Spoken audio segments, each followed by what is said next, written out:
Hey guys, welcome back. Today we're going to be talking about the Pike County Massacre. First of all, I do want to start by talking about the victims. All 8 victims were members of the Rhoden family. They were from Pike County, Ohio, which is close to Peoples, Ohio. So we have Chris Rhoden Sr., who was 40 years old at the time of the murders. His cousin, Gary Rhoden, who was 38. We have Frankie Rhoden, who was the son of Chris Rhoden Sr. and Dana Rhoden. He was 20 years old. We have Hannah Gilley, who was the fiancée of Frankie Rhoden. She was also 20 years old. We have Dana Rhoden, who was 37. She was divorced from Chris Rhoden Sr., but they had remained close since their divorce. Her and Chris Rhoden Sr. shared 3 children, which was Hannah Rhoden, Chris Rhoden Jr., and Frankie Rhoden. Then, of course, there's Hannah Rhoden, who was 19 at the time of the murders, Chris Rhoden Jr., who was only 16, and Kenneth Rhoden, who was 44. The family tree does get a little complicated, so I did put the family tree every year so you can sort of see who was related and how they were related. Excuse me. So, let's dive into this. And it is a little complicated, so bear with me. So, the shootings occurred on the night of April 21st into the early morning of April 22nd, 2018. 8 people, all belonging to the Rhoden family, were shot and killed in 4 different homes in Pike County, Ohio. The bodies were later found on April 22nd. 7 of the victims, 6 adults and a 16-year-old boy, were discovered to have been shot execution style in 3 houses that were close to each other, while the 8th victim, an adult, was found shot to death in his camper in nearby Piketon. 3 young children, including 2 infants, were unharmed, and at least 2 shooters were initially believed to be responsible. So when the investigation began, they really didn't have anyone that they thought were suspects at a couple of locations with the victims. There were marijuana grows, and there were also cockfighting operations. So, at first there were rumors floating around that it may have been, the drug cartel. But as we later found out, that was not the case at all. So before we dive into the murders themselves, I want to take a minute to show you how the Wagners were even in contact with the Rhodens and how that came to be. So Edward, better known as Jake Wagner, who was 26 at the time, was an ex-boyfriend of Hannah Rhoden, and they shared a 4-year-old daughter, Sophia. Jake's mother was Angela Wagner, who was 48, Billy Wagner, who was 47, and his brother George Wagner, who was 27. So that is how they came to be intertwined with the Rhoden family. From my understanding, they had been friends prior to Hannah Rhoden and Jake Wagner becoming in a relationship, into a romantic relationship. And so come to find out, the murders were basically over custody of 4-year-old Sophia Wagner. And instead of taking it to the court system to, work out some kind of custody agreement through the court system, Jake and his family decided that the best thing to do would be to unalive Hannah Rhoden. And if they unalived Hannah Rhoden, they would have to unalive the father, Christopher Rhoden, and his brother, Kenneth, because Kenneth would retaliate and Christopher would also. And they say that the rest of them The rest of the victims were just collateral damage who happened to be in the wrong place at the wrong time.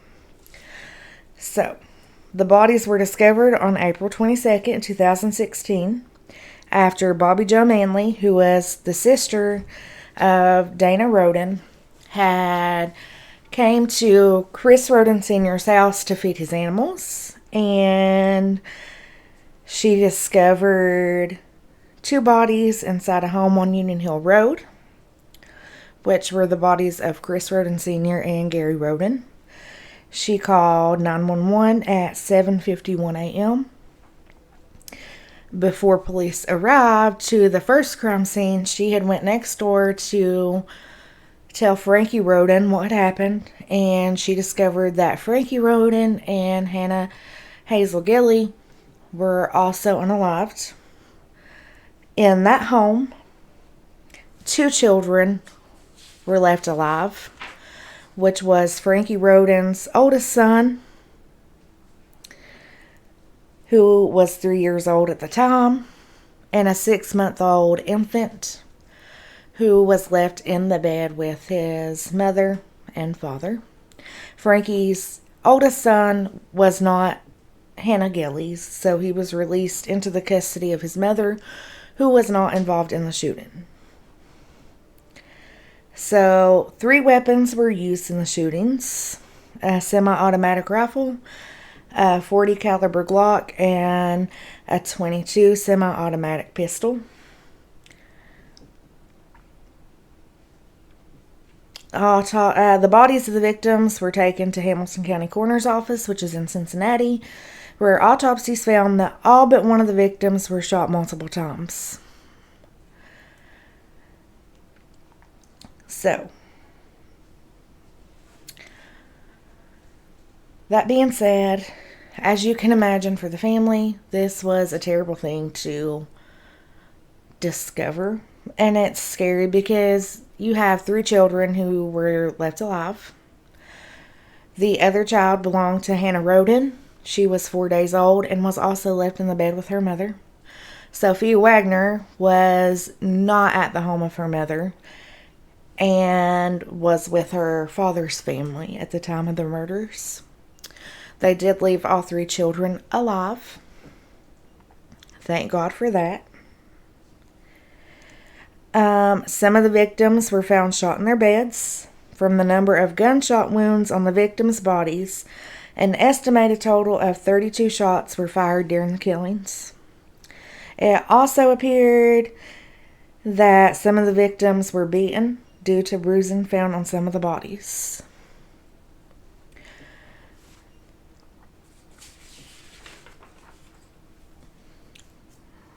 So, media outlets wanted the full autopsies released.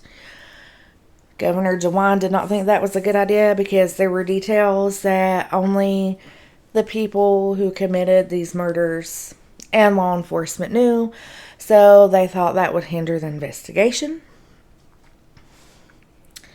So, as we know, police believed that more than one shooter was responsible for the killings, since 2 of the crime scenes were within walking distance and a third was located about a mile away and the 4th about 8 miles away.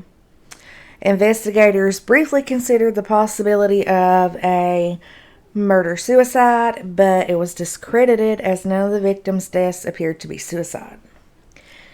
Attorney General DeWine stated that the killings were planned, premeditated, and a sophisticated operation, citing the efforts taken by the shooter or shooters to cover up their tracks and remove any incriminating forensic evidence.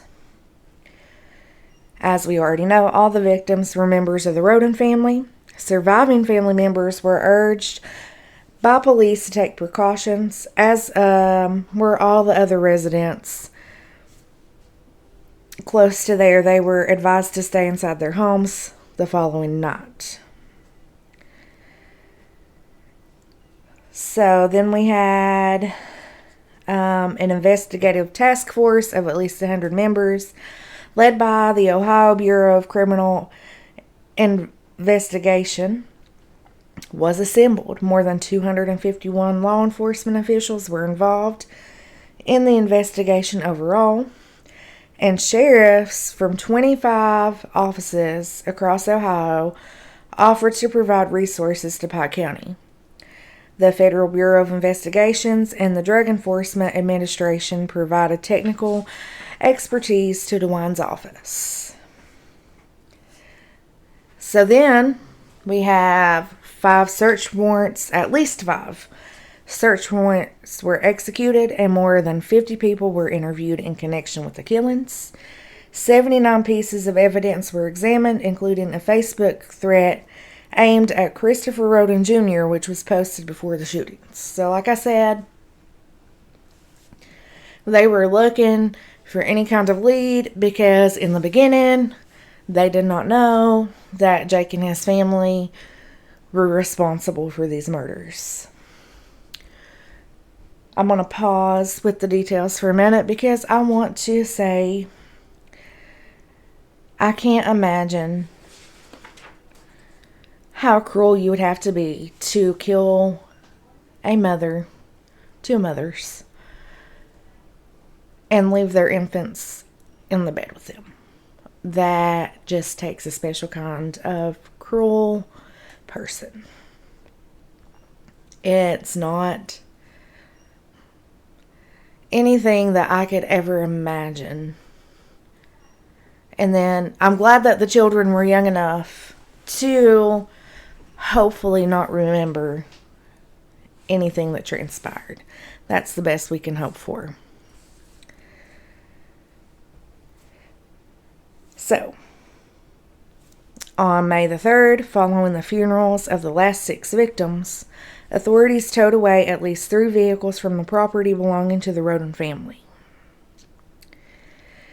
A spokesperson for Mike DeWine said they were towed as part of the investigation. Additional vehicles were towed the next day as well. They were all dropped off at the base of operations set up by the Investigative Task Force. As of May 12th, more than 500 tips have been submitted and 128 interviews were conducted. On May 12th, DeWine and Pike County Sheriff Charles Reeder announced the state's intention to relocate the mobile homes where the killings occurred to a secure location in order to preserve evidence and protect the personal effects of the Rhoden family. 3 of the homes were taken to a property in Waverly, where the Investigative Task Force set up the command center, while the 4th would arrive later due to complications in removing it.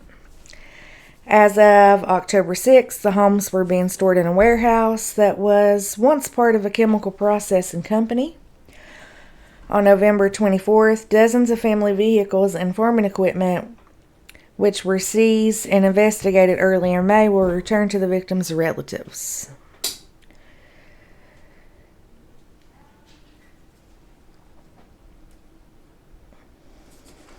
So in the beginning, as we stated, they did not know who was responsible for these killings, and they felt that the surviving children and surviving family members were in grave danger. So, let's dive into the mess that is the Wagner family, if you will. So, as we know, Jake and Hannah Rhoden had a 4-year-old daughter, Sophia. She was 4 at the time. Hannah had another daughter who was 4 days old at the time of the murders, who was not Jake Wagner's. So the family dynamics with the Wagners are a bit unconventional, if you will. Angela Wagner, the matriarch of the Wagner family, was very controlling, for lack of better words. She, as we found out later in a trial of George Wagner IV, which was Jake's brother, Angela pretty much controlled every aspect of her children's lives. So, she came up with this big plan. She had bought shoes from Walmart that they wore to the crime scene to commit the murders. She pretty much was the mastermind, but that's neither here nor there. So the family dynamics are chaos, to say the least. It's a whole mess. So, we jump ahead to May 12th, 2017. And a SWAT team from the Franklin County Sheriff's Office raided a Pike County home approximately 10 miles from the site of the murders. Police originally stated they were searching for suspects in the murders. However, it was later clarified they were looking for evidence in the case and not suspects. Police also searched an Adams County property once owned and recently sold by Edward or Jake Wagner, an ex-boyfriend of victim Hannah Rhoden and father of her 3-year-old daughter, but not the father of her 4-day-old daughter, who was unharmed during the killings. Rhoden was only 13 years old when their sexual relationship began. So, let's do the math, shall we? So, at the time of the murders, Jake was 26 and Hannah was 19.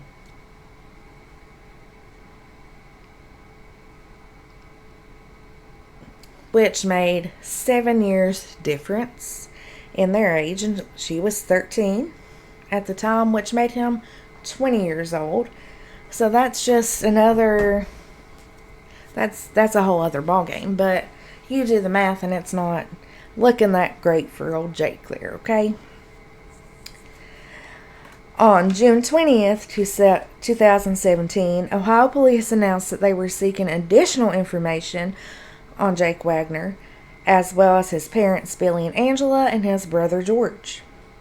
The family was living in Alaska at the time, and police wanted to learn of interactions that members of the public had with the family, specifically conversations pertaining to vehicles, firearms, and ammunition. So, shortly after the murders, the Wagners decided to up and move to Alaska from Ohio, which they did. They said it was to protect Sophia, who was at the time 4 years old, from seeing the things in the news about her mother and her mother's family. And for her safety, which we now know she was hanging out with the murderers, so was she really safe? But that's my opinion. So, finally, on November 13th, 2018, Ohio Attorney General Mike DeWine announced that George Billy Wagner and Angela Wagner and their sons, Jake and George, had been arrested and charged with planning and carrying out the murders. The suspects were all members of the Wagner family. So George Billy Wagner III, who was the father of Jake and George and husband of Angela, was arrested in Lexington, Kentucky. Angela, who was 48, was arrested at her home in Scioto County. George and Jake were both arrested during a traffic stop in Ross County. Also arrested were the mother of Angela Wagner, who was Rita Newcomb, 65 of South Webster, and Frederica Wagner, the mother of Billy Wagner. They were charged with perjury and obstructing justice for allegedly misleading investigators. Newcomb also was charged with forging custody documents to cover up the crime. Charges against Frederica Wagner were later dismissed. So, on April 21st, 2011, 5 years to the day, or 2021, I'm sorry. So on April 21st, 2021, I'll get it out right in a minute. 5 years to the day that the bodies of the Rhoden family were found shot to death. Jake Wagner pled guilty to 8 counts of aggravated murder, felony conspiracy, 4 counts of aggravated burglary, unlawful possession of a dangerous ordinance, multiple counts of tampering with evidence, forgery, unauthorized use of property, interception of wire oral communications, obstruction of justice, engaging in a pattern of corrupt activity, and unlawful sexual conduct with a minor, as he should have been. The state of Ohio agreed as part of the guilty plea not to seek the death penalty for him or his father, his mother, or older brother. As part of the deal, Wagner, who admitted to shooting 5 of the 8 victims, agreed to cooperate with prosecutors and testify against his family members. In September of 2021, he was sentenced to 8 consecutive life sentences without the possibility of parole. Angela Wagner, on September 10th, 2021, pled guilty to conspiracy to commit aggravated murder, several counts of aggravated burglary, that one's hard for me to say if I say it too fast, tampering with evidence, and other charges as part of a plea deal. The remaining 8 counts of aggravated murder were dismissed. So she did not get those murder charges on her by some miracle. So George W. Wagner, who is the brother, on September 12th of 2022, the trial for George Wagner commenced in Pike County. The main jury consisted of 9 women and 3 men. The 6 alternatives were 5 women and 1 man. There are an unusually large number of alternatives given the trial is expected to take up to 6 to 8 weeks. So, during the opening statement, prosecutors said the guns used to kill the family were placed in buckets of concrete and gifted to a family member of the Wagner's family on Father's Day as a boat anchor, unbeknownst to the family member, that the anchors contained murder weapons. Well, happy Father's Day. Let me make you an accessory, okay? Like, who does that? But then again, they have killed 8 people, so what would we really put past them? The anchors would later be cut from a rope on the boat and dropped into a pond. Jake Wagner later confessed that the concrete anchors were at the bottom of a pond, and using a search warrant, the state found the blocks in the water, chipped away the material, and found the murder weapons inside. The weapons matched the shell casings found at the murder scenes. So, George was found guilty on all 8 counts of murder. In his testimony, he said that he did not pull the trigger, that he did not technically murder anyone, that he was there. There's lots of gruesome details that we may delve into a little bit at a later date, but I'm not sure about that. Billy Wagner, who is the father of Jake, is still awaiting trial, and I will live stream his trial, and we can watch that together. So, what do you guys think? What is your opinion on how they managed to pull this off and get away with it for as long as they did without police even questioning them? You know, considering their relationship with the family and that Hannah and Jake were currently in a custody battle over Sophia, I wonder why they weren't questioned or looked at to begin with. But what do I know?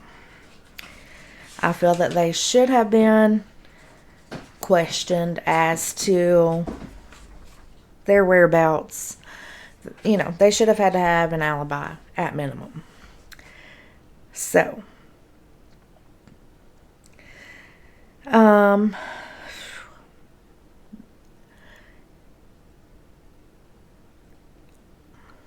the funeral services